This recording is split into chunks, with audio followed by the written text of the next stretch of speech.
Hello दोस्तों, कैसे हो आप? आपका बहुत बहुत स्वागत दिशा एकेडमी दादी चैनल में। आज फिर मैं आपके सामने रात 8:30 बजे विविध स्पेस की क्लास लेकर उपस्थित, और इस क्लास के अंतर्गत बहुत अच्छे अच्छे कंटेंट आपके सामने आते हैं और सभी स्टूडेंट क्लास को लास्ट तक ज्वाइन करें।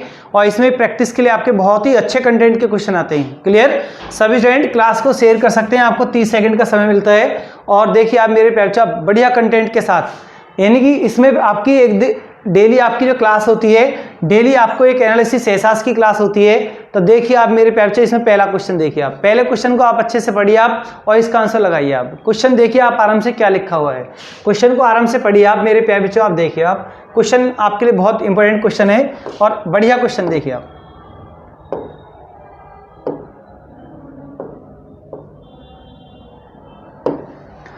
वित्त आयोग के अध्यक्ष के लिए जरूरी है कि वह, 4 ऑप्शन है इसमें देखिए आप, वित्त और बैंकिंग क्षेत्र का व्यक्ति हो, या उच्च योग्यता वाला अर्थशास्त्री हो, या न्यायपालिका का विशेषज्ञ हो, हाई कोर्ट के न्यायाधीश के स्तर का। क्लियर?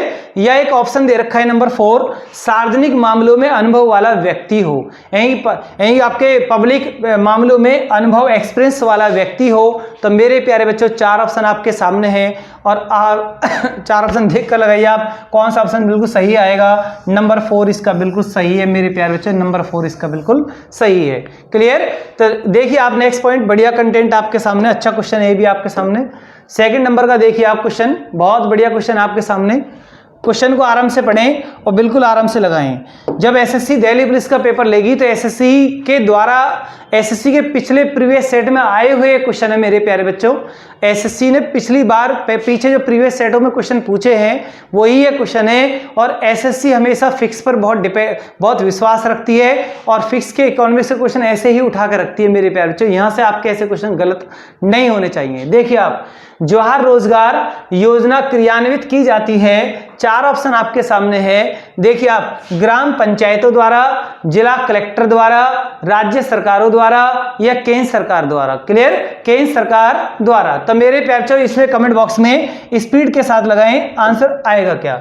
बहुत मेरे प्यारे बच्चे स्पीड के साथ लगा रहे हैं, गलत भी लगा रहे हैं, सही भी लगा रहे हैं। इसका सही जो आंसर है वो ग्राम पंचायतों के द्वारा है, ग्राम पंचायतों के द्वारा। जवाहर रोजगार योजना जो चलाई गई थी उसका संबंध किससे था? ग्राम पंचायतों से था। क्लियर? तो मेरे प्यारे बच्चों आप देखिए, आप नेक्स्ट क्वेश्चन आपके लिए बढ़िया कंटेंट। क्वेश्चन को पहले आराम से पढ़ें आप।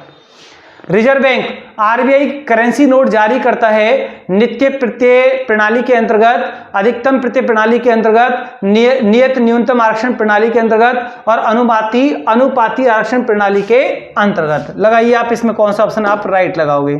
जिन बच्चों का इकोनॉमिक्स का बेस बहुत अच्छा है उन्हें किसी भी क्वेश्चन में कहीं पर भी कोई प्रॉब्लम नहीं आएगी। तो आपको इकोनॉमिक्स का बेस भी बहुत अच्छा करना पड़ेगा, क्योंकि एक क्वेश्चन से इकोनॉमिक्स का बेस अच्छा नहीं होगा कि मैं इनके पूरे कंटेंट बताऊं, यहीं से बेस अच्छा हो जाएगा। टॉपिक वाइज आपको इकोनॉमिक्स भी पढ़ना है। मैं आपको बार बार इस बात का चैलेंज देता हूं, बार बार आपको समझाता हूं, इसीलिए कि आपको हर सब्जेक्ट की वैल्यू को समझना चाहिए। हर सब्जेक्ट की वैल्यू एग्जाम के लिहाज से एग्जामिनर गवर्नमेंट की नज़र में बराबर होती है, लेकिन हम उस वैल्यू को समझ नहीं पाते हैं। क्लियर? उत्पादन के निमित्त उसके उद्यमी को मिलने वाले पारिश्रमिक को कहते हैं शुद्ध लाभ, सकल लाभ, निवल लाभ। निवल का मतलब नेट होता है, नेट शुद्ध लाभ, नेट इसे भी नेट बोलते हैं। निवल लाभ और अधि सामान्य लाभ। तो मेरे प्यारे बच्चों इसमें कौन सा आएगा? बहुत मेरे प्यारे बच्चे इसमें कमेंट बॉक्स में स्पीड के साथ लगा रहे हैं। इसका आंसर आएगा शुद्ध लाभ। क्या आएगा? शुद्ध लाभ। अब जब आप इस टॉपिक को पढ़ लोगे तो फिर आपको कहीं भी बेसिकल कोई पॉइंट ऐसा गलत नहीं होगा। देखिए आप कितना बढ़िया क्वेश्चन है। देखिए आप, मुद्रा के अवमूल्यन का परिणाम होता है। अब जिस मेरे प्यारे बच्चे को अवमूल्यन का मतलब ही नहीं पता है तो उसके सामने यहाँ प्रॉब्लम आएगी, क्योंकि उसकी क्वेश्चन की लैंग्वेज भी समझ में नहीं आ रही है कि जहाँ अवमूल्यन से मतलब क्या है। जब अवमूल्यन के बारे में नहीं पता तो 4 ऑप्शन के बारे में क्या पता होगा कि कौन सा सही है। पहली बात तो यही बनती है। अवमूल्यन क्या होता है? मुद्रा का ह्रास होता है, मुद्रा की कीमत को कम करना होता है, और जानबूझकर गवर्नमेंट जब भुगतान संतुलन नहीं हो पाता है तो गवर्नमेंट अपनी मुद्रा की वैल्यू को विदेशी मुद्रा की तुलना में अपनी मुद्रा की वैल्यू को घटा देती है। क्लियर। तो अब जैसे मैंने बोला, तो अगर आपको इतना भी बेस, अगर आपने ऐसे बेस बना रखा था, अब 4 ऑप्शन देखिए आप। निर्यात वृद्धि और भुगतान संतुलन में सुधार, निर्यात में वृद्धि और विदेशी आरक्षित निधि में कमी, आयात में वृद्धि और भुगतान संतुलन में सुधार, निर्यात और आयात में वृद्धि। अब ये 4 ऑप्शन है। मैंने अब बोला कि अवमूल्यन का मतलब होता है मुद्रा की कीमत को कम करना होता है, मुद्रा की कीमत को घटाना होता है। मुद्रा की कीमत में गवर्नमेंट, सरकार जानबूझकर कमी करती है।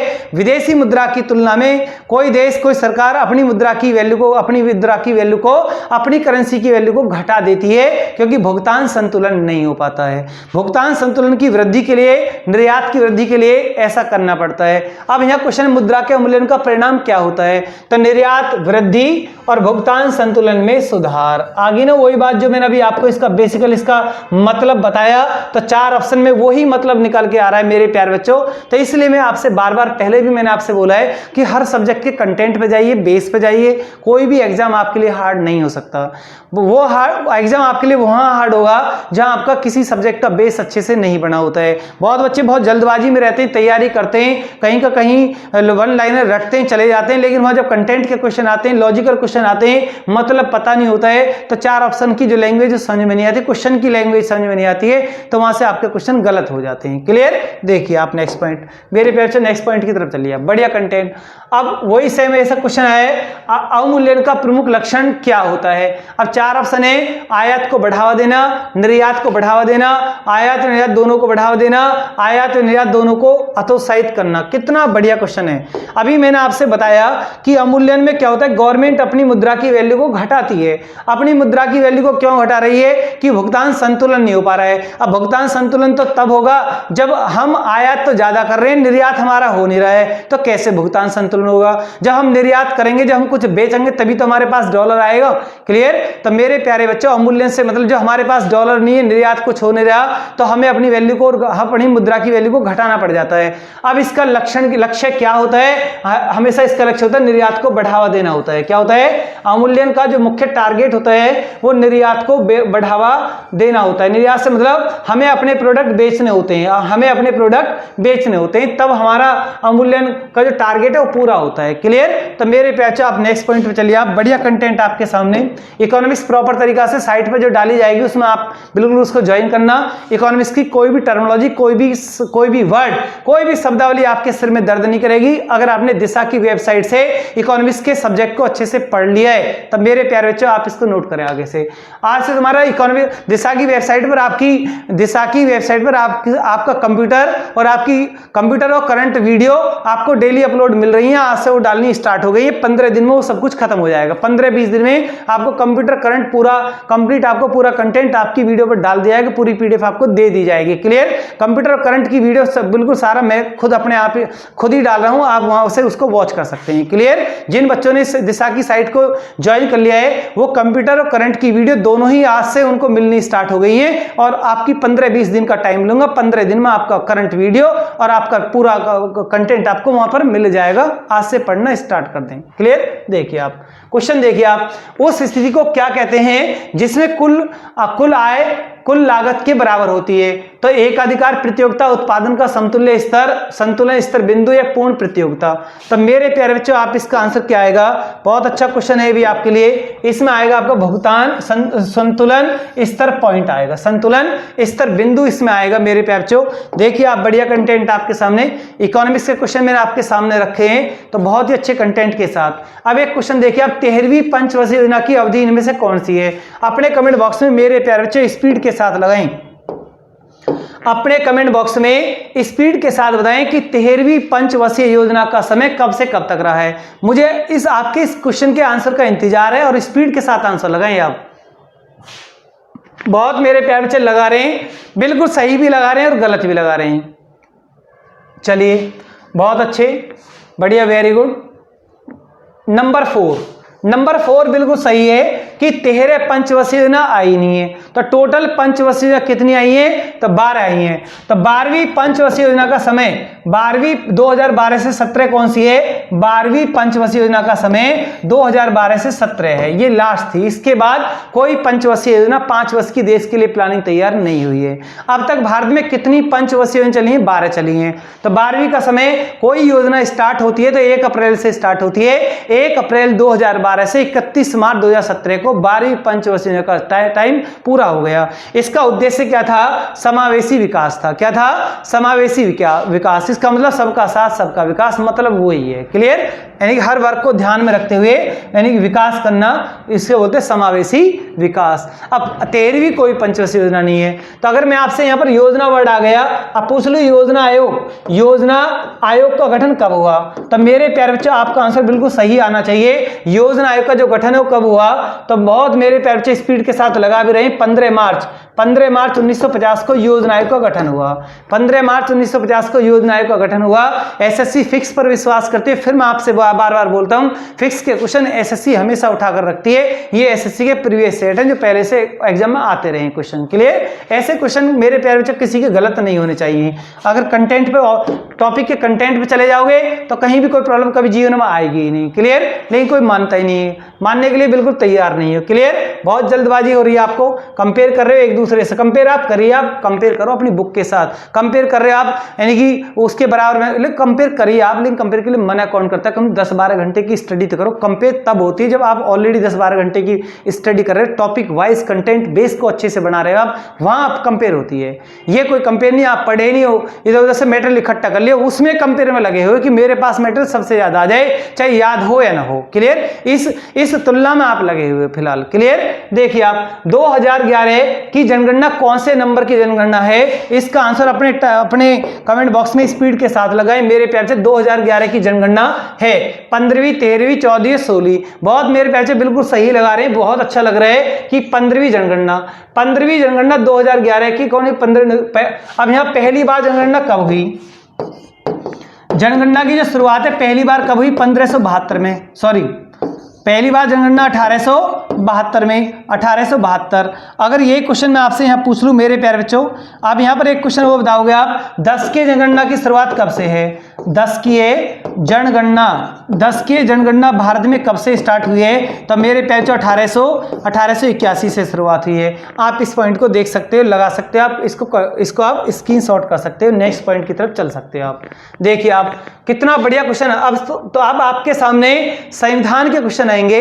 अब ये संविधान का आपके लिए चाहे यूपी दरोगा में आए या दिल्ली पुलिस में आए, जेल वार्डर में आए, बिल्कुल सबके लिए सेम है, सब कुछ फिक्स है। अब ऐसा नहीं कि जेल वार्डर में उपराष्ट्रपति बदल जाएगा, वहां राष्ट्रपति बदल जाएगा, सब कुछ फिक्स है मेरे प्यारे बच्चों। कहीं भी कोई क्वेश्चन बाहर नहीं है। बस आप किस तरीके से अपने आप को तैयार कर रहे हो आप एग्जाम के लिए, ये आप पर भी डिपेंड करता है। क्लियर? मेरे प्यारे बच्चों देखिए आप, और किसी भी एग्जाम को पास करने के लिए मेहनत तो चाहिए, मेहनत के साथ साथ सही गाइडेंस भी होनी चाहिए। अगर किसी बच्चे के पास सही गाइडेंस नहीं, सही ट्रैक नहीं है, तो वहां गड़बड़ होती है। मेहनत भी बच्चा कर लेता है, बट उसके बाद सही गाइडेंस, सही तरीका से सही मार्गदर्शन उसको नहीं मिल पाता है, तो उसकी परीक्षा भी फेल हो जाती है। तो गाइडेंस की बहुत मस्ट है, गाइडेंस भी। देखिए आप, उपराष्ट्रपति कितना बढ़िया क्वेश्चन है, बहुत मेरे बच्चे इसको बहुत स्पीड के साथ लगा रहे हैं और इसका आंसर बहुत बच्चे सही भी लगा रहे हैं। क्वेश्चन है, उपराष्ट्रपति लोकसभा का सदस्य होता है, राज्यसभा का मेंबर होता है, किसी भी सदन का सदस्य होता है, संसद सदस्य नहीं होता है। तो 4 ऑप्शन आपके सामने मेरे प्यारे बच्चे, स्पीड के साथ लगाए, इसका आंसर क्या आएगा? बहुत मेरे प्यारे बच्चे नंबर 4 लगा रहे हैं, तो नंबर 4 आपका बिल्कुल सही है। ये किसी भी सांसद का मेंबर नहीं होता है। तो मेरे प्यारे बच्चे नेक्स्ट पॉइंट देखिए, बढ़िया कंटेंट देखिए। क्वेश्चन को पहले आराम से पढ़ लें आप। क्वेश्चन आपके लिए लिखा हुआ क्या है और आपको उसका आंसर क्या बताना है। क्वेश्चन को पहले आराम से पढ़ें। भारत के उपराष्ट्रपति के पद पर लगातार 2 बार कौन रहे हैं? भारत के उपराष्ट्रपति के पद पर। ऐसे क्वेश्चन आपके मेरे प्यारे बच्चों गलत नहीं होने चाहिए। ऐसे क्वेश्चन इतने इंपॉर्टेंट क्वेश्चन होते हैं। Doctor S Radhakrishnan, Shri R Venkataraman, doctor Shankar Dayal Sharma, Shri V Giri. तो मेरे प्यारे बच्चों आपकी टाइपिंग की जो स्पीड है वो बहुत स्पीड के साथ बढ़नी चाहिए और बड़े जोश के जुनून के साथ आप ऐसे क्वेश्चन का आंसर आंसर लगा सकते हो। तो मेरे प्यारे बच्चों आप क्या लगाओगे, डॉक्टर एस राधाकृष्णन। तो भारत के पहले उपराष्ट्रपति भी हैं, लगातार 2 बार का रिकॉर्ड भी इनके नाम है, और सबसे पहले भारत रत्न भी इनको मिला। सबसे पहले भारत रत्न से किसको नवाजा गया, भारत रत्न किसको मिला मेरे प्यारे बच्चों, भारत रत्न किसको मिला, डॉक्टर सर्वपल्ली राधाकृष्णन। अब इनकी जयंती कौन सी डेट को मनती है, 5 सितंबर। तो 5 सितंबर को कौन सा डे मनता है, तो मेरे प्यारे बच्चों शिक्षक दिवस। शिक्षक दिवस कौन सी डेट को मनता है, 5 सितंबर को मनता है मेरे प्यारे बच्चों, आप इसको भी नोट कर सकते हैं। क्लियर, क्लास के साथ बने रहिए, क्लास को लास्ट तक वॉच कीजिए। कोई भी क्वेश्चन हार्ड नहीं, कोई भी आसान नहीं, जो आपके याद है वो आसान है, जो याद नहीं वो आपके लिए हार्ड है। हो सकता है कि बहुत मेरे प्यारे बच्चों को ये पॉइंट पहली बार मिल रहा हो, याद ना हो, कभी पढ़ा ना हो या ध्यान नहीं दिया हो, तो मेरे बच्चों ये क्वेश्चन भी आपके लिए इंपॉर्टेंट है। आगे आइए आप, बढ़िया कंटेंट, बिल्कुल क्लास के साथ बने रहिए, कहीं भी आपको कोई प्रॉब्लम नहीं आएगी। देखिए आप, डेली आपका एनालिसिस क्लास होती है, विद एक्सप्रेस की क्लास है, कुछ भी आपका नहीं जाता है, सिर्फ आपको क्लास के साथ क्लास को लास्ट तक वॉच करना है, कुछ भी आपका खर्च नहीं हो रहा है, इतना प्लान तो आपको मिल रहा है, इतना तो आप कर सकते हो आप। क्लियर, देखिए आप, निम्नलिखित में भारत के राष्ट्रपतियों को क्रम अनुसार उत्तरोत्तर प्रारंभिक से अंतिम तक क्रमबद्ध करिए। तो मतलब सिर्फ वही है कि आप इनको ऑर्डर में लगाइए, ये जो राष्ट्रपति का क्रम है इनको ऑर्डर में लगाइए, कौन सा पहले आया कौन सा उसके बाद आया। तो मेरे प्यारे बच्चों अपनी टाइपिंग की स्पीड इस क्वेश्चन पे इतनी स्पीड से बढ़ाएं, ऐसे क्वेश्चन आपके गलत नहीं होने चाहिए। जब ऐसे क्वेश्चन गलत होते हैं शर्म की बात भी होती है। देखिए आप, तो मेरे प्यारे बच्चों क्या लगाओगे आप, सबसे पहले तो यही आएगा कौन, डॉक्टर एस राधाकृष्णन। तो दो का ऑप्शन किस किस मारा है, 2 का ऑप्शन ये तो इस मारा है, ये इस मारा है, अब इनसे तो हमारा कोई मतलब है नहीं। क्लियर, अब इसके बाद नंबर 2 पर कौन रहे, तो मेरे प्यारे बच्चों नंबर 2 पर डॉक्टर जाकिर हुसैन है, इसके बाद डॉक्टर जाकिर हुसैन का नंबर है, तो 2143 नंबर 4 आपका बिल्कुल सही है। तो मेरे प्यारे बच्चों आप इसको नोट करें या इसका स्क्रीनशॉट करें और नेक्स्ट पॉइंट की तरफ चलें। बढ़िया कंटेंट, बिल्कुल उपराष्ट्र, ठीक है। तो मेरे प्यारे बच्चों देखिए आप,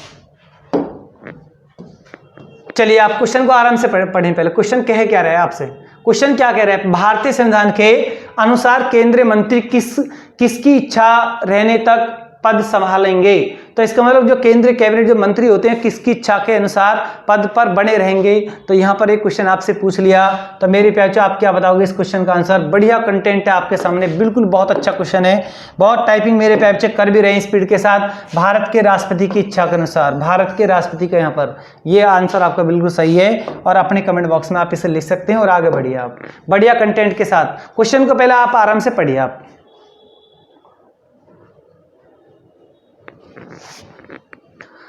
देखिए आप, भारत के उपराष्ट्रपति को कौन निकाल सकता है, भारत के उपराष्ट्रपति को कौन निकाल सकता है, 4 ऑप्शन आपके सामने हैं। तो मेरे प्यारे बच्चों देखिए आप, मंत्रिपरिषद की सलाह से राष्ट्रपति निकाल सकता है, राष्ट्रपति की सहमति से लोकसभा, लोकसभा की सहमति से राज्यसभा, राष्ट्रपति की सहमति से राज्यसभा।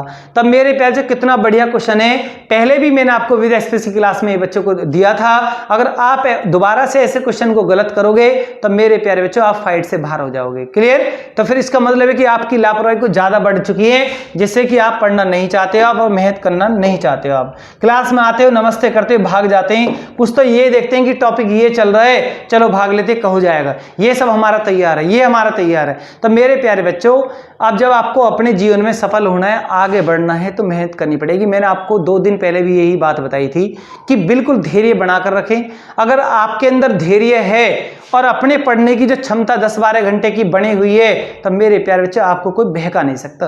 बहकेगा वो बच्चा जिसके अंदर एक तो धैर्य की बहुत कमी है और जो 10-12 घंटे की स्टडी नहीं कर रहा है, और जो ज्यादा माइंड को अपने को भी डाइवर्ट कर रहा है, इधर उधर से बहुत ज्यादा मटेरियल इकट्ठा करने की कोशिश कर रहा है, और टाइम कम रहता है, मटेरियल ज्यादा इकट्ठा हो जाता है, पता कुछ है नहीं पढ़ना क्या है, जिसने जो बुक बोल दिया उस बुक के पीछे लग गया। किसने कह दिया लूसेंट ऑब्जेक्टिव लिया, सारा सब कुछ भंडारवाई में वहीं से पास है। अरे पास तो जब हो जाएगा, जब बेस तो कमजोर है, ऑब्जेक्टिव क्वेश्चन का रट्टा लग रहा है, कैसे तैयार करोगे आप, वहां फेल हो जाओगे आप। उस ऑब्जेक्टिव को आप 10 दिन पढ़ोगे, आपको कंटेंट कुछ पता नहीं है, वहां सिर में वही ऑब्जेक्टिव क्वेश्चन, आप किसी के ऑब्जेक्टिव क्वेश्चन उठाओ आप, अगर आपने बेस नहीं बना रखा तो मेरे प्यारे बच्चे 10 दिन बाद ही आप उन सारे ऑब्जेक्टिव के सारे बिल्कुल जीरो हो जाओगे, बिल्कुल भी कुछ समझ में नहीं आएगा।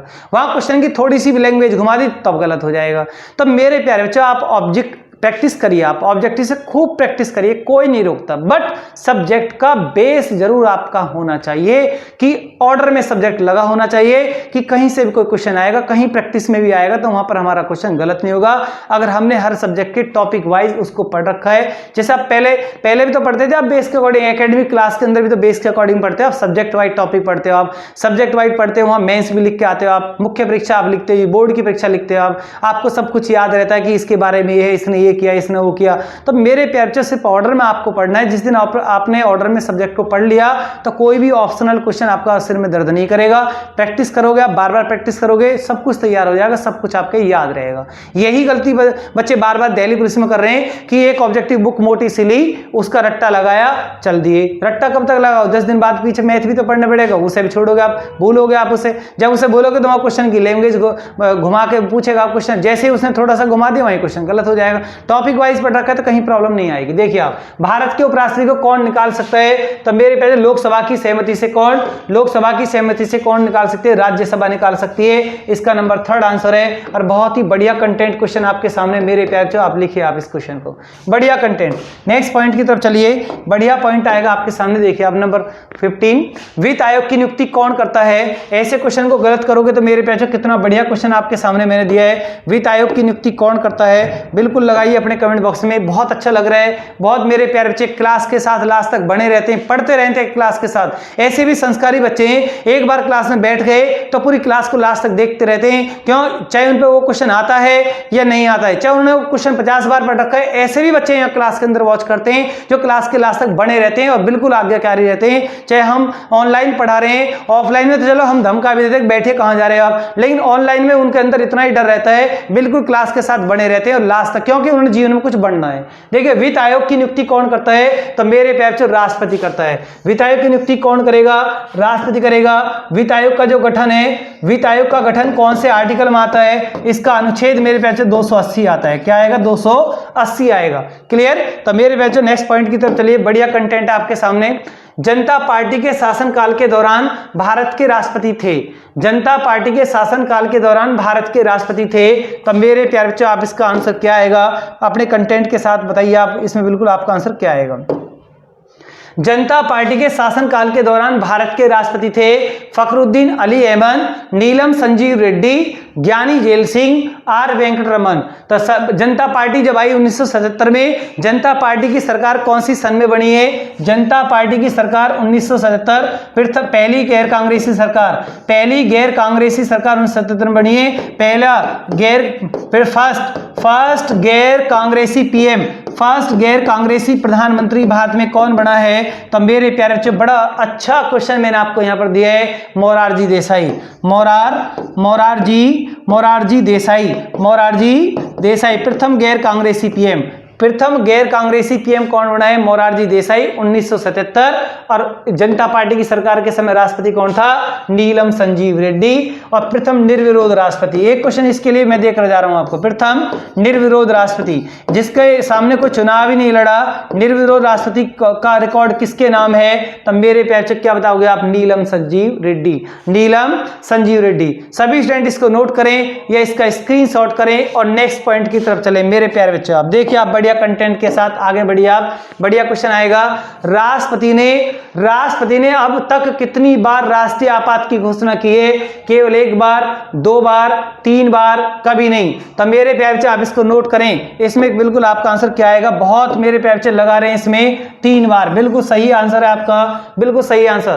क्लास के साथ बने रहिए। नेक्स्ट पॉइंट को देखिए आप, बढ़िया कंटेंट आपके सामने। भारत के राष्ट्रपति पर महाभियोग की विधि अपनाई गई है। भारत के राष्ट्रपति पर महाभियोग की विधि, कितना बढ़िया कंटेंट है, कितनी बार पढ़ा रखा है। अब आपकी टाइपिंग की स्पीड बढ़नी चाहिए, किसी भी मेरे प्यारे बच्चे का एक क्वेश्चन गलत नहीं होना चाहिए। अब ये नहीं कि आप अब भी गलत बताओगे। इतना पढ़ने के बाद लॉकडाउन में 6 महीने 5 महीने लगातार मैंने आपको इतना यूट्यूब पर इतना पढ़ा दिया है, इतने कंटेंट मैंने आपको दे दिए इस एक्सप्रेस क्लास के साथ भी और प्रॉपर क्लास के साथ भी। तो मेरे प्यारे जिन्होंने दिशा प्लेटफॉर्म को शुरू से ही ज्वाइन कर लिया है और डेली क्लास का वेट करते हैं, पढ़ते रहते हैं, उनका कभी कभी जीएस में कोई क्वेश्चन ही गलत नहीं होगा मेरे प्यारे बच्चों। पूरे दमखम के साथ वो बड़े बड़े अफसर के पद पर भी जा सकते हैं, क्लियर। बट शर्त है कि वो भी मेहनत करें घर पर, क्लियर। ये नहीं कि क्लास करें उसके बाद मेहनत आपको करनी पड़ेगी, क्लियर, पढ़ना पड़ेगा। 10 पॉइंट मैं बता रहा हूं तो 10 पॉइंट आपको जोड़ने पड़ेंगे। ये नहीं कि मैंने जो पढ़ा है वही संपूर्ण है, मैं सिर्फ आपके साथ हूं, आपकी हेल्प कर सकता हूं, आपको कंटेंट के साथ जोड़ सकता हूं, लेकिन आपको भी कुछ कंटेंट उसमें जोड़ना पड़ेगा मेरे प्यारे बच्चे। बिल्कुल मैं आपके साथ हूं। देखिए आप, भारत के राष्ट्रपति और महाभियोग की विधि अपनाई गई है कहां? इसका मतलब यह है कि भारत में जो राष्ट्रपति की जो महाभियोग की जो प्रक्रिया है, जो प्रोसेस है, वो कौन से देश से हमने ली है? तो बहुत बच्चे कमेंट बॉक्स में स्पीड के साथ लगा रहे हैं यूएसए। बहुत बढ़िया क्वेश्चन, यूएसए अमेरिका से लिए मेरे प्यारे बच्चे, यूएसए से। राष्ट्रपति महाभियोग कौन से अनुच्छेद में लगता है? अपने कमेंट बॉक्स में मेरे प्यारे लगा सकते हो 61 के अनुसार। राष्ट्रपति और महाभियोग कौन लगाएगा? अगर आपसे ऐसा एक क्वेश्चन पूछ लिया तो आंसर क्या आएगा? संसद लगाएगी। कौन सा सदन लगाएगा? कौन सा सदन प्रस्ताव लेकर आएगा? 1/4 का प्रस्ताव कोई भी एक सदन ला सकता है। और राष्ट्रपति और महाभियोग से मतलब होता है राष्ट्रपति को पद से हटाने की प्रक्रिया महाभियोग कहलाती है। और अगर राष्ट्रपति संविधान का उल्लंघन करता है, उसमें फेरबदल करने की कोशिश करता है, ऐसी लाइन जो मैं बोल रहा हूं, ऐसी 4 ऑप्शन बनी लिखी आती हैं, वही आपको क्लिक करनी होती है। कहीं बाहर से कुछ भी नहीं है, सब कुछ फिक्स है मेरे प्यारे बच्चों, सब कुछ फिक्स है। नेक्स्ट पॉइंट देखिए आप, बढ़िया कंटेंट। क्वेश्चन को पहले आराम से पढ़ें आप। भारतीय संसद में लोक लेखा समिति का अध्यक्ष होता है। भारतीय संसद में लोक लेखा समिति का अध्यक्ष होता है विपक्षी दल का नेता। चलो इसमें 4 ऑप्शन नहीं मिले, 1 मिनट देखिए मेरे प्यारे बच्चों, कोई बात नहीं। विपक्षी दल का नेता एक ऑप्शन तो ये है। लोकसभा अध्यक्ष एक ऑप्शन ये है। एक लोकसभा का उपाध्यक्ष एक ऑप्शन ये है। एक राज्यसभा का अध्यक्ष एक ऑप्शन ये है। तो विपक्षी दल का नेता, ये 4 ऑप्शन है मेरे प्यारे बच्चों। इसका बिल्कुल सही आंसर विपक्षी दल का नेता होता है लोक लेखा समिति। लोक लेखा समिति को शॉर्ट में क्या बोलते हैं? बहुत मेरे प्यारे बच्चे बिल्कुल बता देंगे, उन्हें कहीं कोई परहेज नहीं होना चाहिए। पीएसी, पब्लिक अकाउंट कमेटी से बोलते हैं। और इसमें कुल सदस्य मेरे प्यारे बच्चों कितने होते हैं? 22 होते हैं। और 22 में मेरे प्यारे बच्चे ये बता सकते हैं 15 लोकसभा के होते हैं, 7 राज्यसभा के होते हैं। इतना ही शॉर्ट में ऐसे लिख सकता हूं मेरे प्यारे बच्चों। आगे बढ़े इसे रिमाइंड करने के लिए, कोई भी क्वेश्चन मैं आपको भूलने नहीं दूंगा। आप चाहे कितनी भी तैयार, मैथ रीजनिंग पर कितना भी टाइम लगाओ, कोई प्रॉब्लम नहीं है। अगर रात 8:30 बजे की विद एक्सप्रेस की क्लास के साथ आप जुटे हुए हो आप, तब मेरे प्यारे बच्चों जीएस का कोई क्वेश्चन गलत नहीं होगा। अभी तो संविधान की इनकी प्रैक्टिस चल रही है, अभी तो करंट अफेयर्स की भी ऐसी ऑब्जेक्टिव क्वेश्चन आएंगे। करंट अफेयर्स के भी 50 क्वेश्चन करंट अफेयर्स के आएंगे। तब मेरे प्यारे बच्चों आपके हफ्ता 10 दिन में सब कुछ खत्म हो जाएगा। सब कुछ विद एक्सप्रेस में करंट अफेयर्स के भी ऐसे क्वेश्चन आपके सामने आएंगे। बिल्कुल डिक्टो वहां रखे मिलेंगे आपको, बिल्कुल डिक्टो रखे मिलेंगे एग्जाम में। कोई से भी एग्जाम में आप बैठ जाना, एक भी क्वेश्चन आपका गलत नहीं होगा। देखिए आप, बढ़िया कंटेंट के साथ देखिए आप। राज्यसभा का बस आपको धैर्य बनाना पड़ेगा मेरे साथ। अब ऐसे नहीं आप क्लास में आए चल दिया, आप मतलब का टॉपिक चल रहा था पढ़ लिया, नहीं तो वापस हो रहे हो, तो वो बच्चे फिर बिल्कुल टूट जाते हैं। लेकिन वो थोड़े से वहां में रहते हैं कि ये टॉपिक तैयार है, लेकिन जब पता चला कि एग्जाम के टाइम जाते हैं प्रैक्टिस होती नहीं है, और पूरे ईगो में रहते हैं कि इसको हम कर देंगे। वहां जाकर देखा क्वेश्चन की लैंग्वेज घुमा दी, क्वेश्चन गलत हो गया, 2 नंबर से फेल हो गया। 2 नंबर से फेल हो गया तो 2 साल और बर्बाद हो गया, आगे के लिए भर्ती नहीं आई। क्लियर। राज्यसभा के स्थायी सदन होने के कारण, क्या है? 1/3 सदस्य प्रति 2 वर्ष पर सेवानिवृत्त होना, 1 अर्ध सदस्य प्रति 3 वर्ष पर सेवानिवृत्त होना, सदस्यों का 5वां भाग प्रति वर्ष सेवानिवृत्त होना, सदस्यों का 6वां भाग प्रति वर्ष होना, 1/3 सदस्य प्रति वर्ष। मेरे प्यारे बहुत बढ़िया कंटेंट, बिल्कुल ऑप्शन बिल्कुल आपका ये राइट आएगा। सभी स्टूडेंट इसे नोट करें या इसका स्क्रीनशॉट करें।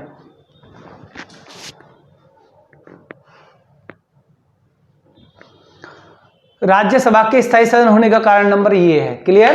तो मेरे प्यारे बच्चों, क्योंकि इस लाइन का मतलब है राज्यसभा के 1/3 सदस्य प्रत्येक 2 वर्ष बाद रिटायर हो जाते हैं, और जब 1/3 सदस्य बाहर होते हैं तो 1/3 फिर अंदर ले जाते हैं। तो ये सदन कभी भंग नहीं होता, ये एक स्थायी सदन है। और राज्यसभा का जो गठन है वो कौन से आर्टिकल में आता है, वो आप अपने कमेंट बॉक्स में स्पीड के साथ लगा सकते हो आप। क्लियर। तो देखिए आप मेरे प्यारे बच्चों कमेंट बॉक्स में। नेक्स्ट पॉइंट की तरफ हम चलते हैं।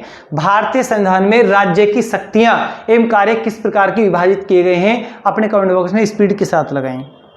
आप भारतीय संविधान में राज्य की शक्तियां एवं कार्य किस प्रकार विभाजित किए गए हैं। 2 सूचियों में 3 सूचियों में या 4 सूचियों में या 5 सूचियों में? आराम से लगाइए, बिल्कुल प्रैक्टिस कर रहे हो आप मेरे प्यारे बच्चों, बिल्कुल आपके याद है तो स्पीड से लगाइए, और याद नहीं थोड़ा सोचिए कि पहले कभी ये पढ़ा है या नहीं पढ़ा। 3 सूचियों में भारत में राज्य की शक्तियां एवं कार्य किस प्रकार की डिवाइड हैं? 3 सूचियों में डिवाइड हैं। तो मेरे प्यारे बच्चों राज्य की शक्ति एवं कार्य, यहाँ राज्य से मतलब क्या होता है? राज्य से मतलब यहाँ देश से है। क्लियर? तो कि कौन कौन सी सूची है? तो मेरे प्यारे बच्चों को संघ सूची, राज्य सूची और समवर्ती सूची, संघ सूची, राज्य सूची और समवर्ती सूची है। क्लियर? आगे देखिए, अब बढ़िया कंटेंट आएगा आपके सामने। किस सदन में अध्यक्ष उस सदन का सदस्य नहीं होता? किस सदन में अध्यक्ष उस सदन का सदस्य नहीं होता? तब मेरे प्यारे से बताइए आप। अब यहाँ पर 4 ऑप्शन दे रखे हैं। अगर आपको क्वेश्चन की लैंग्वेज समझ में आ गई होगी तो आप इस क्वेश्चन का आंसर बड़ी स्पीड के साथ लगा सकते हो अपने कमेंट बॉक्स में। यही लोकसभा, राज्यसभा, विधानसभा, विधान परिषद।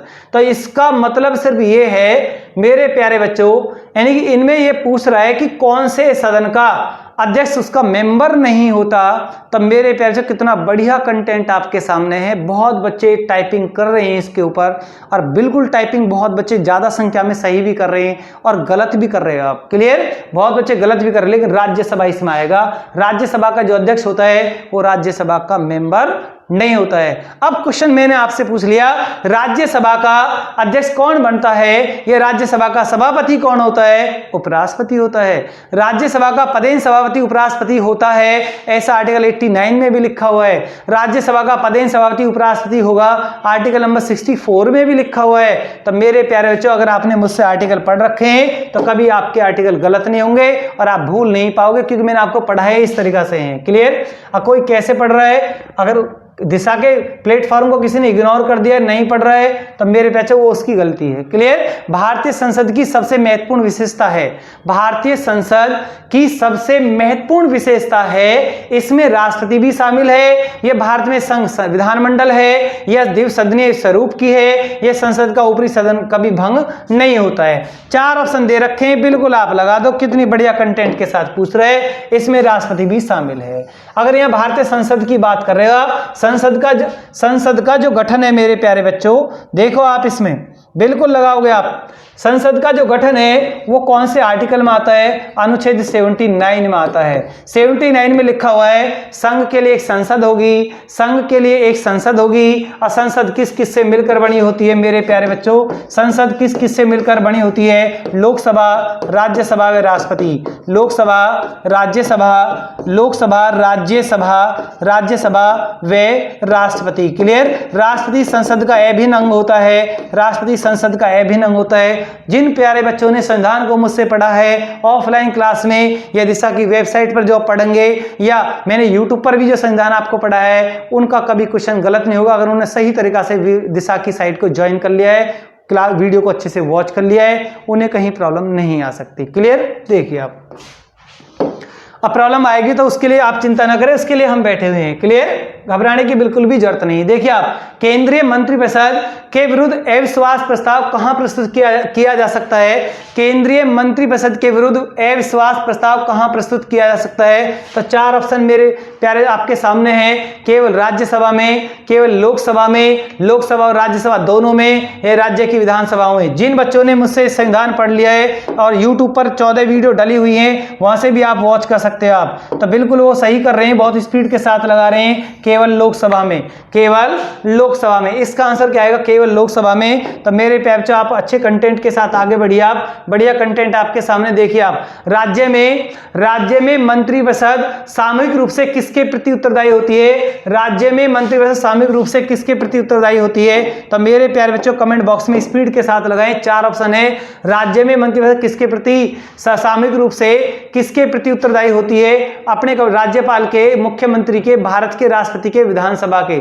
इस क्वेश्चन को मैं आपको दूंगा, आप लगाओ इसमें कौन सा आंसर बिल्कुल सही आएगा। लगाइए आप अपने कमेंट बॉक्स में स्पीड के साथ, ना लगे तो बता देना आप मेरे प्यार से। देखिए आप, सरकारी आयोग का गठन किस विषय पर रिपोर्ट देने के लिए किया गया था? सरकारी आयोग का संबंध पूछ रहे हैं तो लगाइए आप इसको भी। इस क्वेश्चन को मैं आपको दे सकता हूं अगर आप लगाओ तो। अगर टाइपिंग की स्पीड से करोगे तो पता चल जाएगा कि आप इसको सही कर रहे हो या गलत कर रहे हो आप। तो बहुत मेरे प्यारे बच्चे बिल्कुल सही कर रहे हैं, कुछ गलत की तरफ भी जा रहे हैं। इसमें आएगा केंद्र और राज्य के संबंध। केंद्र और राज्यों के संबंध के बारे में कौन सा आयोग बनाया गया था? सरकारी आयोग, जिसका आज वर्तमान नाम क्या है? पुंछी आयोग। पुंछी आयोग आज इस वर्तमान में सरकारी आयोग का क्या नाम बदल दिया है? पुंछी आयोग है, पुंछी आयोग। मेरे प्यारे बच्चों देखिए आप, किसी हाई कोर्ट के न्यायाधीश की पेंशन प्रभावित की जाती है, प्रभावित की जाती है।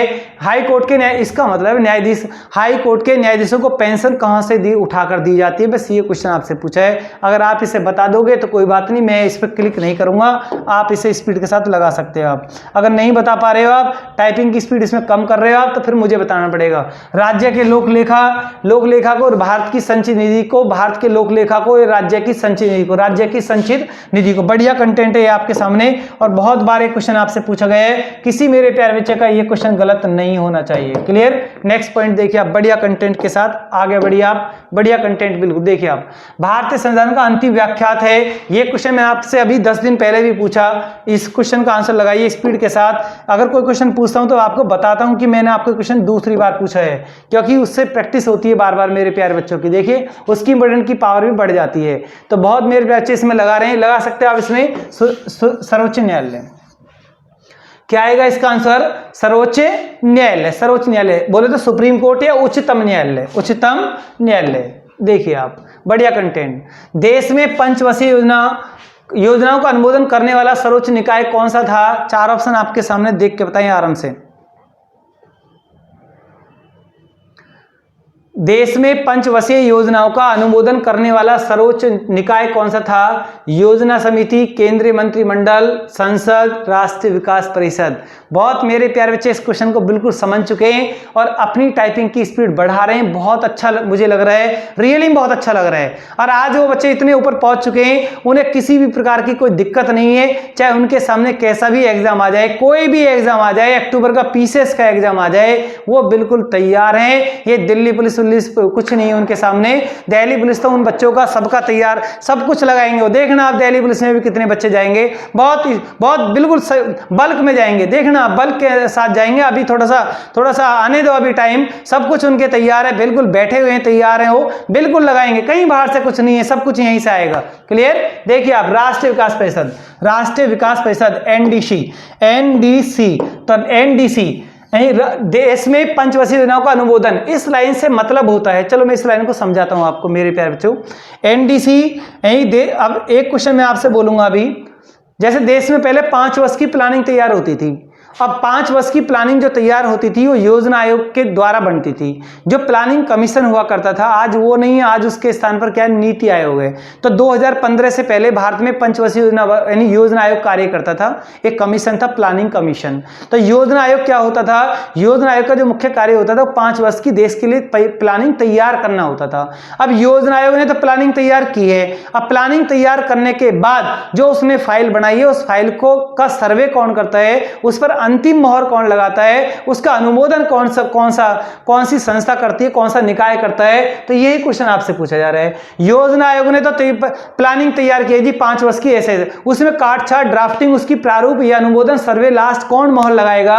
राष्ट्रीय विकास परिषद लगाएगा। राष्ट्रीय विकास परिषद में सभी राज्यों के मुख्यमंत्री इसके मेंबर होते हैं और इसको शॉर्ट में एनडीसी बोलते हैं, नेशनल डेवलपमेंट काउंसिल। अब इसके गठन की बात करोगे तो इसका गठन मेरे प्यारे 6 अगस्त 1952 है। बहुत मेरे प्यारे कमेंट बॉक्स में इसका गठन भी लिख दिया है, 6 अगस्त 1952। अगर एसएससी इकोनॉमिक्स के ऐसे क्वेश्चन पर, संविधान के ऐसे क्वेश्चन को छोड़ती नहीं है, बिल्कुल हमेशा आपसे पूछती है और हमेशा आपसे पूछती रहेगी और आपका गलत ऐसा क्वेश्चन नहीं होना चाहिए। मेरे प्यारे बच्चों, आप इसको नोट करें या इसका स्क्रीनशॉट करें। योजना आयोग मैंने आपको भी बता दिया है, 15 मार्च 1950 में योजना आयोग का गठन हुआ।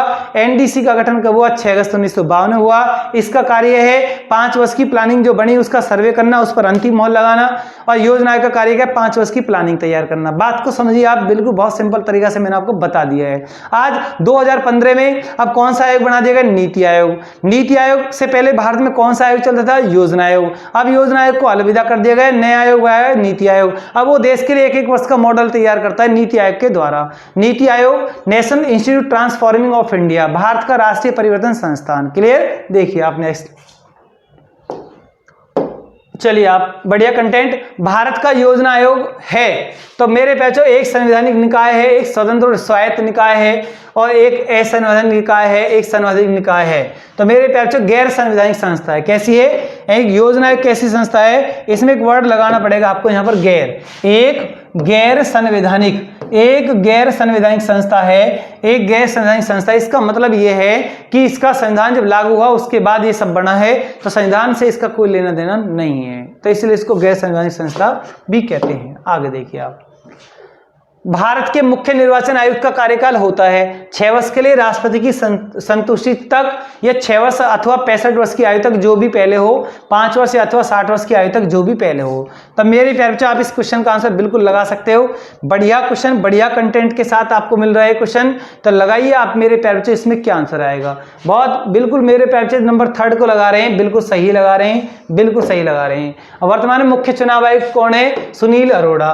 वर्तमान मुख्य चुनाव निर्वाचन आयुक्त कौन है? सुनील अरोड़ा है। कौन है? सुनील अरोड़ा है। निर्वाचन आयोग का गठन कौन से आर्टिकल में आता है? निर्वाचन आयोग कौन से आर्टिकल में आता है? लगाओ कमेंट बॉक्स में स्पीड के साथ। क्यों घबरा रहे हो आप? आपके सब कुछ याद है, डरने की बिल्कुल कोई जरूरत नहीं है। अगर आप दिशा के प्लेटफॉर्म पर मेरे सामने आप वेद एक्सप्रेस की क्लास को आप ज्वाइन करते हो, आप किसी को भी कोई डरने की कोई जरूरत नहीं है। बिल्कुल आपका डर, पूरा भय आपका बिल्कुल दूर कर दिया जाएगा, और जीएस में आप बिल्कुल भी कमजोर नहीं रहोगे, ये मेरा आपसे वादा है। बिल्कुल मैं आपको पूरे कंटेंट के साथ यहाँ लेकर आता हूँ, अच्छे तरीका से आपका, बिल्कुल अच्छे तरीका से आपको पूरे कंटेंट देकर जाता हूं। डरना बिल्कुल नहीं है। देखिए आप, आपकी परीक्षा पास नहीं तो और किसकी परीक्षा पास होगी मेरे प्यारे बच्चों? देखिए आप, राष्ट्रीय राजनीतिक दल वह होता है जिसने पड़े कुल मतों का 6% प्राप्त कर लिया होता है। इस लाइन से मतलब देखो, इस क्वेश्चन नंबर जो लिखा हुआ है इसका मतलब है कि देश के अंदर कौन सी पार्टी को राष्ट्रीय पार्टी घोषित किया जाता है, कौन सी पार्टी को राष्ट्रीय पार्टी घोषित किया जाता है। राष्ट्रीय पार्टी में कौन सी पार्टी आ जाती है, बाकी तो क्षेत्रीय दल होते हैं। क्लियर? तो यहाँ कंडीशन दी गई है 2 या अधिक राज्यों में उसके 6% मत आ जाए, राजधानी में इतने मत आ जाए, या 4 या अधिक राज्यों में मत आ जाए, ये सभी राज्यों में उसके 6% मत आ जाए। तो 6% की कंडीशन लगा रखी है, तो नंबर 3 इसका ऑप्शन बिल्कुल सही है। तो मेरे प्यारे 4 राज्य का ऑप्शन बिल्कुल सही है। 4 या अधिक राज्यों में, कम से कम 4 या अधिक राज्यों में 6% मत आ जाए तो वो पार्टी क्षेत्रीय पार्टी से क्या बन जाती है? राष्ट्रीय पार्टी बन जाती है, राष्ट्रीय पार्टी बन जाती है। अब भारत में कितनी राष्ट्रीय पार्टी है? 6-7 राष्ट्रीय पार्टी। आपकी बसपा भी राष्ट्रीय पार्टी में आती है। सपा राष्ट्रीय पार्टी नहीं, सपा क्षेत्रीय दल है, क्योंकि उसका जो यूपी के अंदर रहता है, बसपा कई राज्यों में चुनाव लड़ती है, तो उसके इतने मत आ जाते हैं। क्लियर? आगे देखिए आप, राज्य विधान परिषद की सदस्य अवधि क्या होती है? राज्य विधान परिषद की सदस्यता अवधि क्या होती है? इसका मतलब ये होता है अगर विधान परिषद का जो मेंबर बनता है वो कितने वर्ष के लिए बनता है। अब मैंने आपको क्वेश्चन की लैंग्वेज को बिल्कुल सिंपल कर दिया है। विधान परिषद, अगर आपको अगर सपोज करो आप एमएलसी बन गए तो आप कितने वर्ष तक रहोगे? 3 वर्ष तक रहोगे, 5 वर्ष तक रहोगे, 6 वर्ष तक रहोगे, या 9 वर्ष तक रहोगे? बहुत मेरे पैसे नंबर 3 को लगा रहे हैं, 6 वर्ष तक रहेंगे। क्लियर? 6 वर्ष तक रहेंगे। बहुत बढ़िया कंटेंट है आपके सामने मेरे पैसे, कोई भी क्वेश्चन आपका गलत नहीं होगा। पूरी क्लास के साथ, कंटेंट के साथ बने रहिए आप। एक एक क्वेश्चन आपके लिए बड़ा इंपॉर्टेंट है। राज्य की वास्तविक कार्यपालिका शक्तियों का प्रयोग किसके द्वारा किया जाता है? तब मेरे प्यारे आप इस क्वेश्चन को खुद लगाइए। आप बढ़िया कंटेंट आपके सामने लगाइए। आप अगर नहीं लगा रहे तो नो कीजिए आप, फिर मैं लगाऊंगा इसको, इसमें क्या आएगा। तब बहुत मेरे प्यारे बिल्कुल क्वेश्चन का आंसर सही लगा रहे हैं, बिल्कुल सही लगा रहे हैं स्पीड के साथ, और गलत भी बहुत लगा रहे हैं, लेकिन सही की संख्या ज्यादा है तो मुख्यमंत्री, वास्तविक वर्ड आ गए तो मुख्यमंत्री यहां पर आपको लगाना है। तो मेरे प्यारे नेक्स्ट कंटेंट के साथ बढ़िया कंटेंट आपके सामने। क्वेश्चन को देखिए आप, किसी राज्य का उच्चतम विधि अधिकारी कौन होता है? कितना बढ़िया क्वेश्चन आपके सामने आया है। ऐसे क्वेश्चन को गलत भी नहीं करना है। यूपीएससी में भी एक क्वेश्चन रखा मिलेगा, आएगा, रखा मिलेगा, देखना आप। किसी राज्य का उच्चतम विधि अधिकारी कौन होता है? मेरे पैचो देख कर बताएं। बहुत मेरे पैचो स्पीड के साथ लगा रहे हैं। महान्यायाधीश, सॉलिसिटर जनरल, विधि विभाग का महासचिव या महाधिवक्ता? बिल्कुल महाधिवक्ता। महाधिवक्ता को अंग्रेजी में क्या बोलते हैं? महाधिवक्ता को अंग्रेजी में बोलते हैं advocate general. Advocate journal, advocate journal. और इसकी नियुक्ति की बात करोगे आप, राज्य के एडवोकेट जनरल की जो नियुक्ति होती है कौन से आर्टिकल में होती है? आर्टिकल नंबर 165 में होती है। और किसके द्वारा होती है? राज्यपाल के द्वारा होती है। राज्यपाल इसकी नियुक्ति करता है, राज्यपाल द्वारा इसकी नियुक्ति होती है। इस पॉइंट को मेरे प्यारे बच्चों नोट करें या इसका स्क्रीनशॉट करें। एक एक कंटेंट आपको दिया जाएगा, प्रॉपर टॉपिक चलेगा तो मेरे प्यारे बच्चों सब कुछ आपको बताया जाएगा, ऐसी कोई बात नहीं है। दिशा वेबसाइट को ज्वाइन कीजिए, वहां पर आपको सारे सब्जेक्ट सारे कंटेंट आपको मिल रहे हैं, क्योंकि आपको परीक्षा पास करनी है। बहुत से बच्चे कहते हैं कि जी हमें ये सारे टॉपिक करा दो, ये करा दो, वे करा दो। बिल्कुल ऐसे नहीं होते हैं, बिल्कुल भी नहीं होते हैं। आपको साइट को ज्वाइन करना पड़ेगा। इतना तो मेरे प्यारे बच्चों, इतना तो परचेज करना पड़ेगा। अगर आपको जॉब चाहिए तो इतना परचेज तो करना पड़ेगा। अब ये नहीं कि सारी चीज आपको यूट्यूब पर इस तरह से मिल जाएंगी, ऐसे नहीं मिलती है। सब कुछ देखना पड़ता है। तो साइट को ज्वाइन करोगे तभी आपको सारे कंटेंट मिल जाएंगे। फिर भी एक्सप्रेस की क्लास के साथ मैं बहुत सारे कंटेंट आपके लिए लेकर आता हूं। 4-5 महीने से लगातार आपको पूरे कंटेंट के साथ ही पढ़ाया जा रहा है। फिर भी मैं आपसे कहता हूं कि जहां पर प्रॉपर टॉपिक डाला जा रहा है, कम समय में पूरा सब्जेक्ट डाला जा रहा है, आपके भविष्य फ्यूचर का सवाल है, तो वहां को भी उसको भी आप ज्वाइन करें। एक एक कंटेंट वहां डाला जा रहा है। समझ में नहीं आता है कुछ, अगर समझ में नहीं आता है तो आप मेरे पहचान आप कमेंट बॉक्स में लिख सकते हो, आप पूछ सकते हो आप। क्लियर? तो मेरे पहचान आगे बढ़िए, आप देखिए आप अच्छे कंटेंट के साथ। चलिए आप क्वेश्चन देखिए आप, निम्न में से एक भारत संघ का राज्य था, भारत संघ का राज्य था और बाद में पूरा राज्य बन गया। बहुत बच्चे हंस रहे हैं इस क्वेश्चन पर, और इतना बढ़िया क्वेश्चन मैंने उनको दिया है। सिर्फ क्वेश्चन की लैंग्वेज को घुमाया है, और ये क्वेश्चन ऐसे मैंने उठा के नहीं रख दिया है। ये जितने भी क्वेश्चन मैंने आपको अब कराए हैं टोटल एसएससी ने पूछ रखे हैं। एसएससी आयोग ने जितने भी क्वेश्चन पूछे हैं वो सारे ही मैंने आपके सामने रख दिए हैं, और ये एसएससी ने पूछे और ऐसे ही लैंग्वेज घुमाकर पूछे हैं। तो तभी मैं आपसे बार बार कहता हूं, टॉपिक अगर तरीका से पढ़ लोगे तो आपकी दिल्ली पुलिस की बात कर रहे हैं, आप कोई भी परीक्षा को आप फेल नहीं कर पाओगे। मैं बार बार इसी वर्ड को बोलता हूं, लेकिन आपकी समझ बिल्कुल नहीं आती है। क्लियर? आपकी समझ बिल्कुल नहीं आती है, ये बिल्कुल सत्य है। क्लियर? निम्न में से एक भारत संघ का राज्य था और बाद में पूरा राज्य बन गया। मेरे पैचे कौन सा है? सिक्किम है। अब यहां सिक्किम की बात करोगे आप तो सिक्किम को शहर राज्य का दर्जा कब दिया गया? कॉर्पोरेट राज्य। पहले इसको शहर राज्य बनाया गया। शहर राज्य का दर्जा सिक्किम को कब मिला? मेरे पैचे आप लिख सकते हो, 35वां संविधान संशोधन, 35वां संविधान संशोधन 1974 के अंतर्गत। क्लियर? इसको पूर्ण राज्य, कंप्लीट राज्य, पूर्ण राज्य सिक्किम को कब बनाया गया? तो मेरे प्यारे बच्चों 36वां संविधान संशोधन 1975 के अंतर्गत सिक्किम कौन से नंबर का राज्य बन गया? भारत का 22वां राज्य घोषित हो गया। भारत का 22वां राज्य घोषित हो गया। मेरे प्यारे सिक्किम के बारे में तो इतने बार क्वेश्चन पूछा गया, इतना कंटेंट आपके लिए, इतना इंपॉर्टेंट क्वेश्चन है, किसी मेरे प्यारे बच्चे का क्वेश्चन गलत नहीं होना चाहिए। आप इसको नोट करें या इसका स्क्रीनशॉट करें और नेक्स्ट पॉइंट की तरफ चलें।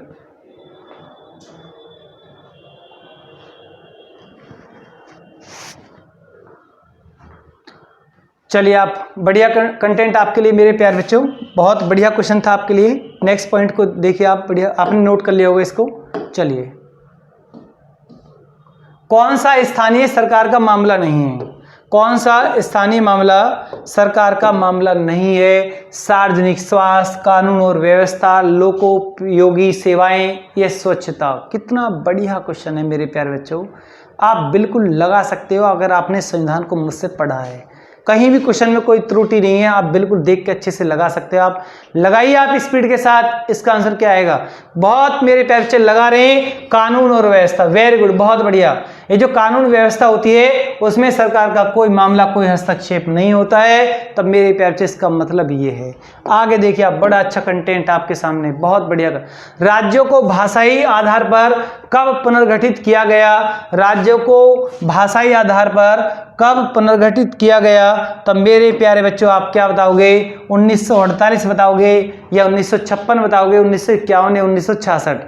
इसमें टाइपिंग की स्पीड मेरे प्यारे बच्चों ने बढ़ा दी है। अब बिल्कुल बिल्कुल सही क्वेश्चन का आंसर लगा रहे हैं, बिल्कुल सही लगा रहे हैं। 1956 लगाइए मेरे प्यारे बच्चों, 1956 बिल्कुल राइट। सीधा डिक्टो क्वेश्चन एग्जाम में रखा मिलेगा। जब भाषा आयोग का पुनर्गठन हुआ तो इसमें 14 राज्य, 6 संघ राज्य क्षेत्र इसमें लिए गए। तो मेरे प्यारे बच्चों आप कंटेंट को आगे पढ़िए, नेक्स्ट पॉइंट की तरफ चलिए। राज्य विधानसभा के सदस्यों की जो अधिकतम निर्धारित संख्या है वो कितनी है? कितना बढ़िया क्वेश्चन आपसे पूछ लिया है मेरे प्यारे बच्चों। किसी मेरे प्यारे बच्चे का ये क्वेश्चन गलत नहीं होना चाहिए, बड़े अच्छे कंटेंट के साथ है। राज्य विधानसभा में किसी राज्य में विधानसभा की मैक्सिमम संख्या पूछ रहा है आपसे। एक राज्य में कितने विधायक बन सकते हैं, और लैंग्वेज को मैंने आसान कर दिया है। एक राज्य में कितने विधायक, कितने एमएलए बन सकते हैं, मैक्सिमम कितने बन सकते हैं? तब मेरे प्यारे बच्चों 500 बन सकते हैं। अगर ये क्वेश्चन में पूछ लूं कम से कम कितने बन सकते हैं, कम से कम कितने बन सकते हैं? 60 बन सकते हैं। एक राज्य में कम से कम 60 होने चाहिए, मैक्सिमम 500 तक जा सकते हैं। ये प्रावधान मेरे प्यारे बच्चों कौन से आर्टिकल में है? राज्य की जो विधानसभा है, विधानसभा का जो गठन है, विधानसभा की जो संरचना है, कौन से गठन अनुच्छेद कौन सा आएगा, इसका आर्टिकल भी मेरे बच्चों अपने कमेंट बॉक्स में स्पीड के साथ लगाएं। कौन से आर्टिकल में विधानसभा की संरचना है? बहुत मेरे प्यारे बच्चे इस क्वेश्चन का आंसर लगा रहे हैं, मुझे इंतजार है इस क्वेश्चन के आंसर का। बिल्कुल सही लगाएंगे। अगर मुझसे आपने संविधान को पढ़ा है तो एक भी कंटेंट आपका गलत नहीं होगा। 170 आर्टिकल लगाओगे आप, 170 आर्टिकल, 171 में तो मेरे प्यारे बच्चों विधानसभा का विधान परिषद का गठन है, विधान परिषद की संरचना आती है 171 में, 170 में आता है विधानसभा। बिल्कुल डिक्टो क्वेश्चन है, एग्जाम में आता है तो गलत आपका नहीं होना चाहिए। आगे बढ़िए आप नेक्स्ट कंटेंट के साथ।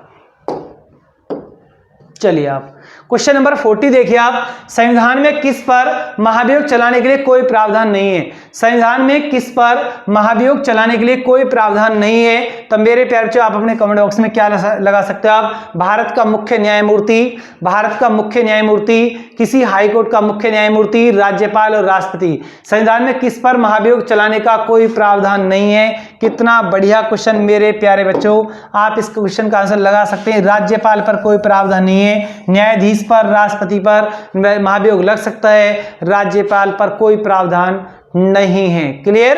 तो मेरे बच्चों नेक्स्ट कंटेंट के साथ आगे बढ़िए आप। बढ़िया कंटेंट आपके सामने देखिए आप। स्वतंत्र भारत की पहली महिला, स्वतंत्र भारत की पहली महिला राज्यपाल कौन बनी? किसी मेरे प्यारे बच्चे का एक क्वेश्चन गलत नहीं होना चाहिए। जितने भी बच्चे इस क्लास को वॉच कर रहे हैं, जितने भी स्टूडेंट क्लास को वॉच कर रहे हैं, वो इस क्वेश्चन का आंसर इतनी टाइपिंग के साथ, इतनी स्पीड की टाइपिंग के साथ लगाएं, बिल्कुल सबका आंसर एक साथ घूमे कि आंसर इसमें क्या आएगा। Number 1, number 2, number 3, number 4 Shrimati Sarojini Naidu, Shrimati Sucheta Kripalani, Shrimati Indira Gandhi और श्रीमती विजय लक्ष्मी पंडित। 4 ऑप्शन आपके सामने हैं। किसी मेरे प्यारे बच्चे का एक क्वेश्चन गलत नहीं होना चाहिए। तो मैं बार बार बोलता हूं मेरे प्यारे बच्चों का कोई क्वेश्चन गलत नहीं होना चाहिए। जब मेरे प्यारे बच्चों का क्वेश्चन गलत नहीं होगा तो उनकी परीक्षा भी फेल नहीं होगी, और जब मेरे प्यारे बच्चों की परीक्षा फेल नहीं होगी, पास होगी, तो मुझे बहुत खुशी होगी। उन बच्चों का घर का चूल्हा, उनका कैरियर, उनका जीवन, उनका भविष्य बिल्कुल एकदम सेफ हो जाएगा, श्योर हो जाएगा। देखो पता था टाइम का किसी को भी नहीं होता है, लेकिन अपनी तरफ से आप बेस्ट कीजिए मेरे प्यारे बच्चों, अपनी तरफ से इतना बेस्ट कीजिए आप। अब नहीं तो कभी नहीं, करना है तो करना है, बिल्कुल पीछे मुड़ कर नहीं देखना है, पास्ट बिल्कुल याद नहीं करना है, आगे बढ़ना है, प्रेजेंट में जीना है, ज्यादा पढ़ना है, 10-12 घंटे की स्टडी करना है। क्लियर? तो मेरे प्यारे बच्चों आप कुछ भी कर सकते हो, आपके अंदर इतनी कैपेसिटी, इतनी क्षमताएं आपके अंदर होती हैं, आप अपनी क्षमता को पहचानने की कोशिश कीजिए आप। लेकिन सबसे बड़ी बात यह है, बड़ी एक विडंबना है कि आप अपनी क्षमता को पहचानते नहीं, अपने आप को आप कमजोर मानते हैं। आप कमजोर कैंडिडेट कोई भी नहीं है, कोई भी मेरा प्यारा बच्चा कोई भी कमजोर कैंडिडेट नहीं है। सब अपना आप में सफिशिएंट है, बढ़िया है, कैपेबल है, कुछ भी कर सकते हैं, बट अपनी अंदर की जो शक्ति है उसको जगाइए। अब पढ़िए आप मेरे प्यारे बच्चा, आप वो दिन दूर नहीं है कि आपको सरकार बुलाएगी, 100% गवर्नमेंट आपको बुलाएगी, लेकिन आपको मेहनत करनी है, दिन रात एक करना है, अच्छे ट्रैक पर, अच्छे डायरेक्शन पर रहकर तैयारी करना है। बिल्कुल बढ़ जाइए आप, पूरा ट्रैक, पूरे प्लानिंग के साथ। कौन से एग्जाम की आप तैयारी कर रहे हो, आप क्या प्लानिंग है उसकी, क्या उसका सिलेबस है, क्या उसकी बुक्स हैं, क्या मटेरियल है उसका, रखो अपने पास मेरे प्यारे बच्चे। लग जाइए आप दिन रात। कैसे परीक्षा पास नहीं होगी? 100% परीक्षा पास होगी।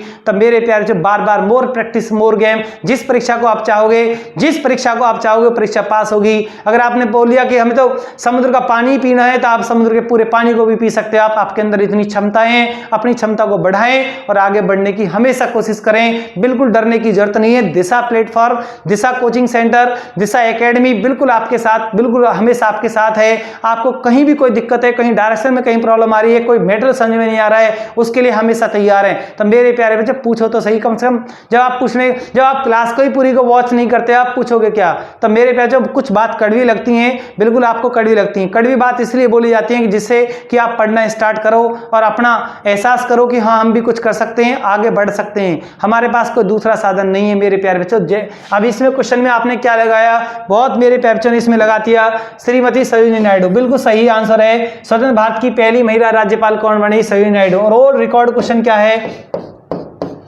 आईएनसी की पहली भारतीय महिला, आईएनसी की पहली भारतीय महिला अध्यक्ष बनने का गौरव भी किसको प्राप्त हुआ है? पहली भारतीय महिला अध्यक्ष बनने का गौरव भी किसके नाम है? सरोजिनी नायडू। 1925 कानपुर अधिवेशन, 1925 कानपुर अधिवेशन। कोई भी टॉपिक आपका कमजोर नहीं छोड़ा जाएगा, चाहे वो इतिहास है, वो संविधान है। तो मेरे प्यारे बच्चों आपको हर कंटेंट के साथ मैं जोड़े रखता हूँ, हर पॉइंट के साथ जोड़े रखता हूँ। क्यों आप बहुत मेरे प्यारे बच्चों को तो मैंने सब्जेक्ट ऐसे करा दिए, कहीं भी क्वेश्चन आएगा उनका गलत ही नहीं होगा, क्योंकि उन्होंने इतनी बार मुझसे पढ़ लिया है। बिल्कुल वो तैयार हैं। आने दो परीक्षा, 100% उन मेरे प्यारे बच्चों की परीक्षा पास होगी। उस दिन बताएंगे हम आपको कि कितने ज्वाइनिंग लेटर दिशा सेंटर से आए हैं, कितने ज्वाइनिंग लेटर मेरे सेंटर से आए हैं, आपको बताया जाएगा, बिल्कुल दिखाया जाएगा, उन बच्चों को भी दिखाया जाएगा कितने ज्वाइनिंग लेटर हमें मिले हैं, वो बिल्कुल आपको बिल्कुल ओपनली दिखाए जाएंगे मेरे प्यारे बच्चों। देखो आप नेक्स्ट कंटेंट, बढ़िया कंटेंट आपके क्लियर। लेकिन अब हम खामोश हैं, खामोशी से मेहनत कर रहे हैं आपके साथ, बिल्कुल मेहनत कर रहे हैं। कोई कुछ भी कहे कोई फर्क नहीं पड़ता, सिर्फ हम अपनी मेहनत पर विश्वास करते हैं। जीवन भर पूरे 10-11 साल से लगातार जो पढ़ा है, सिर्फ मेहनत पर ही विश्वास करते हैं। कोई कुछ भी कहे हम पे कोई फर्क नहीं पड़ता, सिर्फ हम अपनी मेहनत करते हैं, अपने बच्चों को पढ़ाते हैं। और जब रिजल्ट आता है तो उस दिन पता चलता है कि ये वो दिशा प्लेटफॉर्म है दिल्ली एनसीआर के अंदर, जिसने इतने बड़े प्लेटफॉर्म पर इतने क्षेत्र के अंदर इतने बच्चों को लगाया है। आप किसी गली मोहल्ले में गांव में कहीं पर भी कस्बे में आप जाकर पूछिए, आप हर घर से बच्चा वहां पर लगा हुआ है। आप बिल्कुल पूछ सकते हैं, आप एनालिसिस कर सकते हो। आप भी तो एनालिसिस करने के बाद यहां पर आए हो, क्योंकि आपकी भी एक चैन जुड़ी हुई है, बिल्कुल चैन जुड़ी हुई है। मेरे प्यारे बच्चों आप भेड़ चाल में नहीं रहना है, आगे बढ़ना है, मेहनत करनी है। मैं बिल्कुल आपके साथ हूं, मेरा पूरा दिशा प्लेटफॉर्म आपके साथ है। बिल्कुल भी यानी कि जो आपकी क्वालिटी है उसके साथ बिल्कुल भी समझौता नहीं होगा। उसमें चाहे हमें आलोचना भी सहन करनी पड़ती है, लेकिन हम क्वालिटी के साथ कोई समझौता नहीं करते हैं और नहीं हम भेड़ चाल चलते हैं। क्लियर? भेड़ चाल बिल्कुल नहीं, मेहनत पर विश्वास करते हैं, पहले से ही विश्वास मेहनत किए और मेहनत पर हमेशा विश्वास करते हैं। बिल्कुल ठेकेदारी में हमारा कोई भूमिका नहीं है। देखिए आप नेक्स्ट, शिक्षा का विषय संघीय सूची में आता है, संवर्ती सूची में आती है, राज्य सूची में आती है, अवशिष्ट सूची में आती है। तो मेरे प्यारे बच्चों बताइए आप शिक्षा कौन सी सूची का विषय है? अपनी टाइपिंग की स्पीड बढ़ाएं। तो मेरे प्यारे बच्चे लगाइए आप शिक्षा कौन सी सूची में आता है? समवर्ती सूची में आता है। समवर्ती सूची में एजुकेशन आती है और समवर्ती सूची में एजुकेशन आती है। कितना इंपॉर्टेंट क्वेश्चन है। और शिक्षा का जो अधिकार है, शिक्षा का अधिकार, मूल अधिकार कौन से आर्टिकल में जोड़ दिया गया? 21 के ए में जोड़ दिया गया। पॉइंट को पॉइंट से आप कहीं भी मेरे पैर जो कनेक्ट कर सकते हैं आप, अगर आपने सब कुछ पढ़ रखा है। बिल्कुल माइंड आपका डेवलप होगा, सारे पॉइंटों पर माइंड घूमेगा, बट आपको मेहनत करनी पड़ेगी, टॉपिक वाइज सब्जेक्ट को पढ़ना पड़ेगा। कहीं दिक्कत नहीं है, आपको कोई परेशानी नहीं है। आप अपने आप में कमजोर मत मानिए अपने आप को, आप बहुत अपना में होनहार हो और सब कुछ आप कर सकते हैं। आप देखिए, आप भारतीय संविधान की 8वीं अनुसूची में भाषाओं की संख्या कितनी है? भारतीय संविधान की 8वीं अनुसूची में भाषाओं की संख्या कितनी है? मेरे प्यारे बच्चों कमेंट बॉक्स में स्पीड के साथ लगाएं, आंसर क्या आएगा? 22। कितनी है? 22 भाषाओं का वर्तमान वर्णन है। तो जब हमारा संविधान बन के तैयार हुआ तब कितनी भाषाएं थी? 14 थी। 15वीं भाषा कौन सी जोड़ी गई? 15वीं भाषा सिंधी जोड़ी गई 21वां संविधान संशोधन 1967 के अंतर्गत। उसके बाद 3 भाषाएं जोड़ी गई, यानी 3 भाषाएं मणिपुरी, नेपाली और कोंकणी। उसके बाद 4 भाषाएं बोडो, संथाली, डोगरी। मेरे पैचो वो सब मैंने आपको बता दिए। एक एक कंटेंट आपके सामने आएगा, बिल्कुल आपको घबराने की बिल्कुल जरूरत नहीं है। आ गया क्वेश्चन, देख लिया आप। भारतीय संविधान की 8वीं सूची में कौन सी भाषाएं बाद में जोड़ी गई हैं? तो मेरे पैचो कमेंट बॉक्स में स्पीड के साथ लगाएं। बहुत अच्छा कंटेंट आपके सामने। कुछ मुझे ऑप्शन में कुछ गड़बड़ लग रही है यहाँ पर। मेरे पैचो देखिए आप, सिंधी, मणिपुरी, नेपाली और इसमें मेरे पैचो कोंकणी और जोड़ दो आप। अगर अगर यहाँ इसमें आप कोंकणी जोड़ दोगे तो 4 भाषाएं, सिंधी यानी सिंधी 15वीं भाषा थी, उसके बाद 3 ये ऐड हुई हैं, ये 3 एक साथ ऐड हुई हैं, 15वीं ऐड हुई है, 15 3 18, ये 15वीं थी, ये प्लस 3 और ऐड हुई 18, उसके बाद 4 8 22। मेरे पैसे नंबर 3 बिल्कुल राइट है। आप आगे बढ़िए आप कंटेंट के साथ, बढ़िया कंटेंट मेरे पैसे देखिए आप। नेक्स्ट, भारत में त्रिस्तरीय पंचायत राज प्रणाली का प्रस्ताव किसने दिया? बलवंत राय मेहता समिति, अशोक मेहता समिति। ये क्वेश्चन मैंने आपको अभी पीछे ऑर्डर में भी लगवाया था। अब जैसे क्वेश्चन आपसे पूछा जा रहा है ऐसे ही क्वेश्चन का आंसर लगाइए मेरे प्यारे बच्चे। बहुत मेरे प्यारे बच्चे इस क्वेश्चन पर टाइपिंग कर रहे हैं और स्पीड के साथ टाइपिंग कर रहे हैं, मुझे बहुत अच्छा लग रहा है। बिल्कुल बलवंत राय मेहता समिति। एक दिन पंचायती राज समिति पर पूरा कंटेंट लेकर, क्लिप लेकर आऊंगा आपके लिए। तो मेरे प्यारे बच्चों, आपके ये मैंने आपको संविधान में 45 क्वेश्चन कराए हैं, जिनमें कुछ इकोनॉमिक्स के क्वेश्चन भी थे। बहुत अच्छी प्रैक्टिस आपने मेरे साथ की, मेरे साथ क्लास के साथ बने रहे हो आप, ये बहुत बड़ी बात है। दिशा प्लेटफॉर्म के जो बच्चे हैं, अगर एक बार क्लास को करते हैं तो लास्ट तक वॉच करते हैं, बिल्कुल क्लास के साथ बने रहते हैं, बिल्कुल धैर्य के साथ बने रहते हैं। तो मेरे प्यारे बच्चों, जीवन में कहीं भी आपको कहीं प्रॉब्लम नहीं आएगी। बस आपको क्या करना है, मेरा सहयोग करना है, मेरे साथ क्लास के साथ बने रहना है। आपको कहीं भी कोई दिक्कत नहीं आने दूंगा। किसी भी सब्जेक्ट को आपका कोई भी सब्जेक्ट आपका कमजोर नहीं होगा। बिल्कुल क्लास के साथ बने रहिए और अपने जीवन को सफल बनाइए। अगर आज आपको मेरी ये क्लास क्लास पसंद आई है तो मेरे प्यारे बच्चों, आप इस दिशा प्लेटफॉर्म को, आप इस वीडियो को, आप इस लेक्चर को आप लाइक कर सकते हो, शेयर कर सकते हो आप।